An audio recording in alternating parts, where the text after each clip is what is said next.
Selamat pagi Bapak Ibu Saudara sekalian. Firman Tuhan pagi hari ini saya beri tema yaitu bertobat dengan bacaan Alkitab tertulis di dalam Ibrani pasal 11 ayat yang ke-6 bagian yang B. Demikian firman Tuhan. Sebab barang siapa berpaling kepada Allah, ia harus percaya bahwa Allah ada dan bahwa Allah memberi upah kepada orang yang sungguh-sungguh mencari Dia. Bapak Ibu Saudara sekalian, menurut saya prinsip dan konsep kekristenan hari-hari ini mengalami penurunan secara rohani. Ada banyak orang mengaku percaya kepada Tuhan, ya sekedar percaya saja. Bahkan kita seringkali mendengar kata-kata, ya yang penting kita percaya.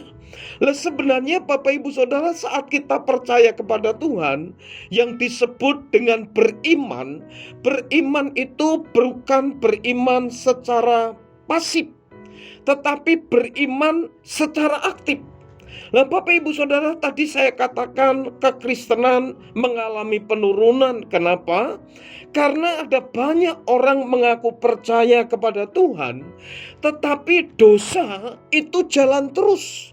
Orang mengaku percaya kepada Tuhan, tetapi pelanggaran demi pelanggaran terus terjadi di dalam hidup kekristenannya.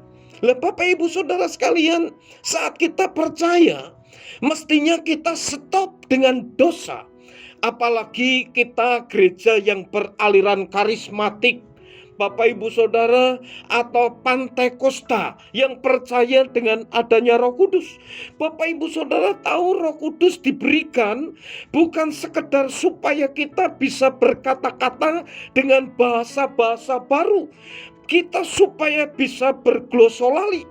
Kalau kita lihat di dalam kitab Yehezkiel pasal 36 ayat 26, Alkitab mencatat janji Tuhan untuk memberikan air jernih, roh yang baru, memberikan Roh Kudus dengan maksud dan tujuan supaya umat Tuhan pada waktu itu secara khusus bangsa Israel dan secara umum tentunya umat Tuhan yang hidup pada zaman ini supaya taat mengikuti ketetapan-ketetapan, peraturan-peraturan firman Tuhan di dalam hidupnya.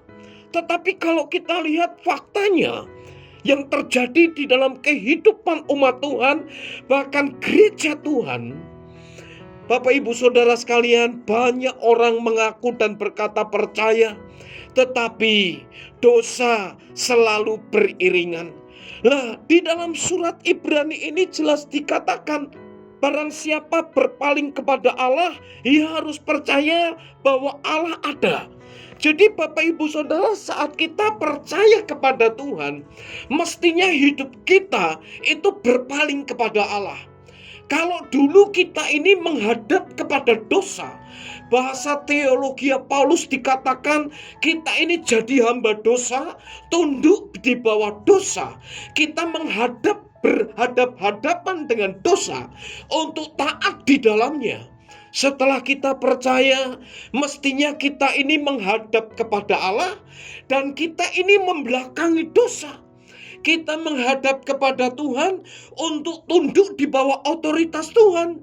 Kita di bawah otoritasnya Allah, dan secara teologi Paulus memberikan gambaran kita ini hamba-hambanya Allah, hamba-hamba kebenaran, hamba-hamba Kristus yang hidup sesuai dengan harapan dan keinginan Tuhan.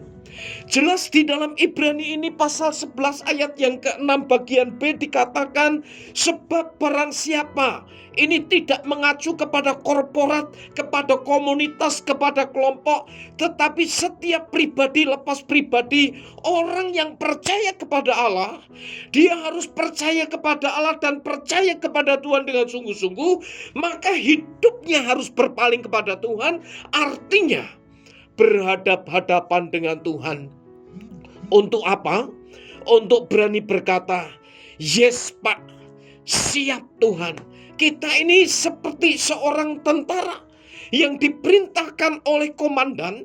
Kita hanya bisa satu kata, ya dan siap, Bapak Ibu Saudara. Lah pagi hari ini, mari Bapak Ibu Saudara, kalau selama ini kita punya konsep dan pengenalan yang salah dan keliru, dengan percaya sementara dosa terus kita kerjakan, maka tema yang saya sampaikan pagi hari ini adalah bertobatlah.